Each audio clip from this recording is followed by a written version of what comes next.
So hello everyone, let's discuss a very important issue right now. As you all know, many of the financial influencers or maybe finfluencers who were under the radar of SEBI in this recent days only.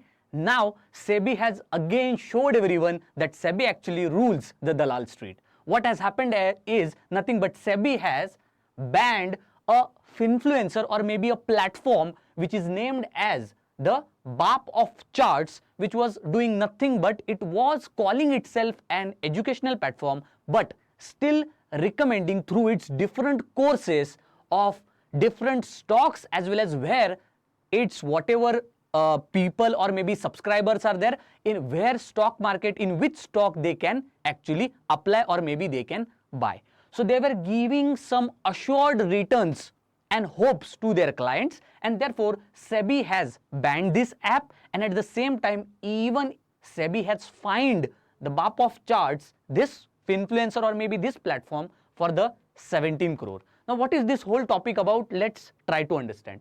First, remember that this Baap of charts is nothing but a YouTube channel, as well as they are having Instagram handle, they are having every social media handle. It has been run by a person who is called as Mohammed Ansari, who is also a finfluencer. Now what he is doing is that he is nothing but like every other financial influencer. Some financial influencers give recommendation for your personal finances, some give you recommendations of different platforms, and some give you, most of the influencers give you recommendation of the stock exchange, where to invest, get returns 300%, 200%. In same way, Baap of charts was also doing the same thing. They were selling 19 courses, of which 4 courses were actually giving assured returns कि भाई ये course join कर लो और हम जो बताते हैं उससे आपको रिटर्न मिलेगा, मतलब मिलेगा. So considering that activity to be unethical, it was even not registered with SEBI. SEBI had said that of course this activity on the face is actually unethical as well as is unauthorized. Then the main thing is that this particular platform was calling itself to be educational training platform, where we are teaching our clients whatever our subscribers are there. Subscription based model, you all would be knowing. The courses, the education is sold based on subscription. You pay the money for the subscription. In similar manner, they were also sharing the information related to securities market. Baap of charts was allegedly giving stock recommendations that invest here, there and get returns, assured returns from the market. They were doing it through their social media platforms, and most importantly, now SEBI has ordered Mohammed Ansari to pay back 17.2 crore rupees, okay, which he has earned through his subscriptions or maybe by the fees which he has collected by misleading the investors in the market. You all would be knowing, you would have seen different pamphlets like these that earn in stock market X trader, his number, contact me through this.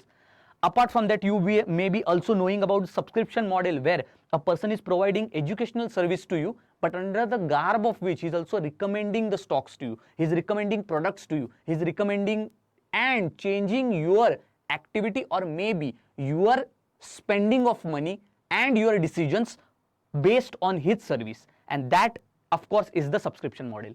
Even a famous YouTuber also based to stock market only, where he was earning a lot through his stock advices by the fees he was taking through his clients, was also banned by SEBI.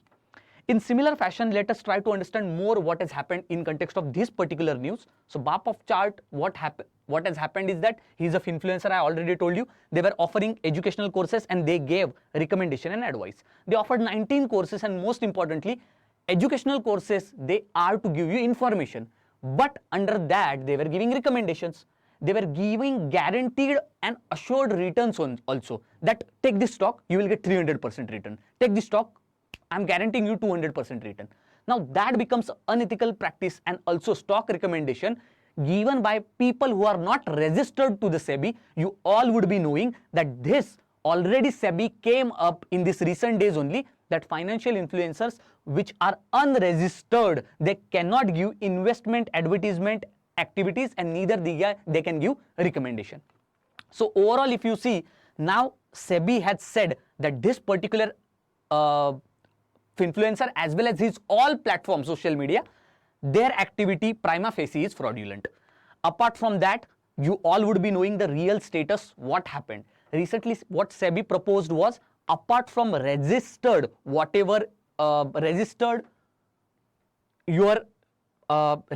entities are there in SEBI in context of recommendation of stocks and in the security market, whatever other financial influencers are there, they cannot recommend any of the products, and neither the choices or a decision, they cannot even influence the decision, as influencers are having multiple social media accounts, as well as they are having a group of people in lakhs, 2 lakhs who are following them, and they can quickly change the decision of the people. So therefore, SEBI has recommended that if such entities want to recommend, then they should get registered with SEBI.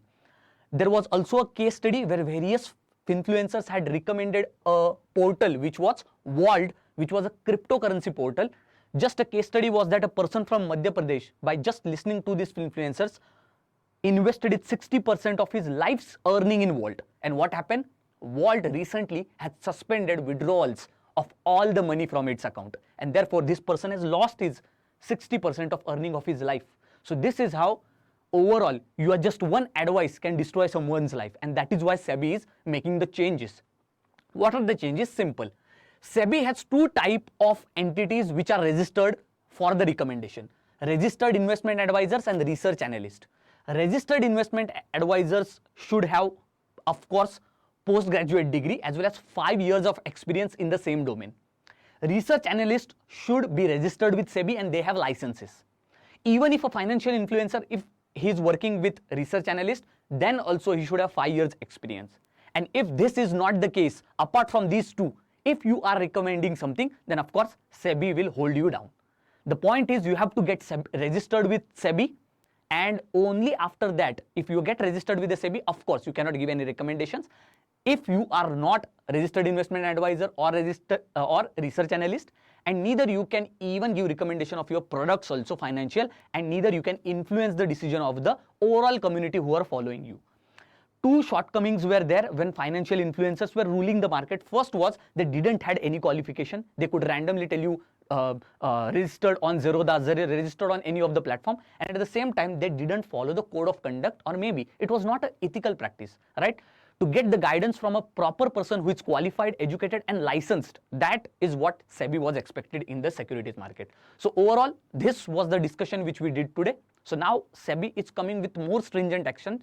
The platforms of stock investment have been also told that as these platforms like Zerodha, Upstocks are registered with SEBI, but Finfluencers aren't. So therefore, you have to get registered with the SEBI. This is what the all topic is about. And now SEBI's action for all the Finfluencers is going to be strict and strict. Overall, this was the discussion. Thank you very much.